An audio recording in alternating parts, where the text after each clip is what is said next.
फकर जमान ने अपनी आखिरी 50 मई सन 2024 के अंदर आयरलैंड के खिलाफ की थी।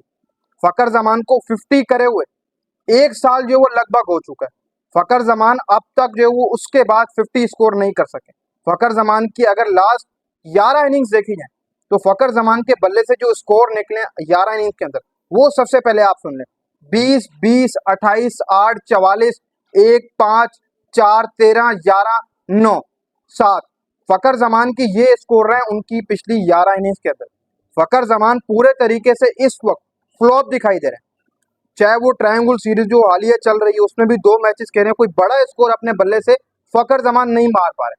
उससे पहले देखा जाए तो फकर जमान वहां पर भी फ्लॉप ही नजर आए। T20 वर्ल्ड कप हुआ सन 2024 का, वहां पर ही फकर जमान के बल्ले से कोई बड़ा स्कोर नहीं आया।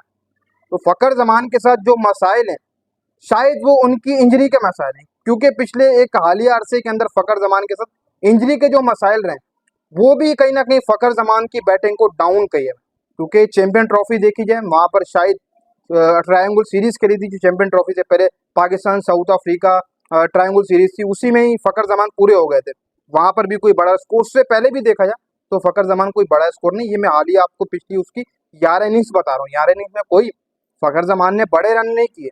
अब फकर जमान के लिए क्या आगे कैरियर में मसाइल खड़े हो सकते हैं, जिस तरीके से टीम मैनेजमेंट और बकिया कोचेस वगैरह ने ये सोच रखी हुई है कि हमने अपना एक इंटेंट सेट किया हुआ टीम के अंदर, कोई बल्लेबाज लो स्ट्राइक रेट से नहीं खेलेगा, जो खेलेगा वो बाहर जाएगा, जिसकी परफॉर्मेंस होगी वही टीम के अंदर शामिल रहेगा। क्या फकर जमान की अब आगे छुट्टी होने जा रही है? फकर जमान अपने बल्ले से कोई रन करेंगे? देखो भाई, देखा जाए तो फकर जमान इस वक्त तो एक लंबी क्रिकेट खेल कर खड़े हैं पाकिस्तान की।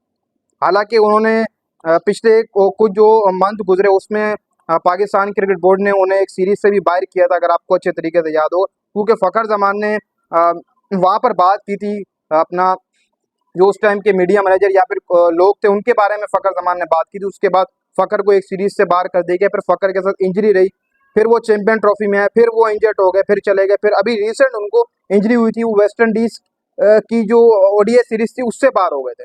मतलब इंजरी के मसाइल फकर जमान के साथ चल रहे हैं, लेकिन टीम मैनेजमेंट की सोच वही है फकर जमान के साथ। कहीं ना कहीं पर यह भी हो सकता है कि फकर जमान को अगर एक दफा टीम से बाहर कर दिया गया फिर क्या पता, बहुत मुश्किल है कि फकर जमान को टीम में वापस रखा जाए। क्योंकि जो टीम मैनेजमेंट है वो यही कहती है, चाहे आकिब जावेद हो चाहे माइक हैसन हो, कि हमें तेज क्रिकेट चाहिए, स्ट्राइक रेट हमें बड़ा स्ट्राइक रेट चाहिए, लंबा स्ट्राइक रेट चाहिए। प्लेयर का 150 के करीब स्ट्राइक रेट आ ही आ रहा हो, वो तो होना ही चाहिए। फिर उसके बाद 150 के स्ट्राइक रेट रखने वाला प्लेयर 160-70 के स्ट्राइक रेट से हर मैच के अंदर खेले। ये जो माइक हैसन है ये उनकी सोच है।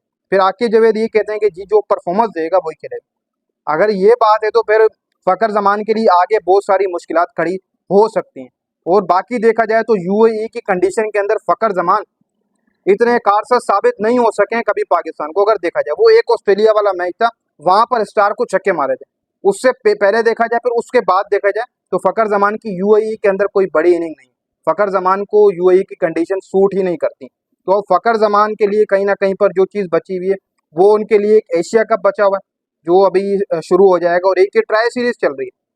तो फकर जमान के आगे जो मैचेस बचे हैं वो तो 2 बचे में, एक तो पाकिस्तान ने कल यूएई के अगेंस्ट खेलना, फिर उसके बाद आगे अफगानिस्तान उसके साथ भी खेलना है। 2 मैचेस ये, फिर फाइनल रह जाएगा पाकिस्तान का। तो फकर जमान के पास यहाँ पर 3 मैचेस, फिर आपके एशिया कप के जो मैचेस होंगे उसमें तो फकर को परफॉर्म करना ही होगा। अगर फकर को अपना टीम के अंदर एक मोमेंटम इंटेंट जमाना है आगे जो कुछ अरसे की क्रिकेट है उसमें, तो फकर जमान को कुछ ना कुछ जो वो आगे चलकर करना ही पड़ेगा।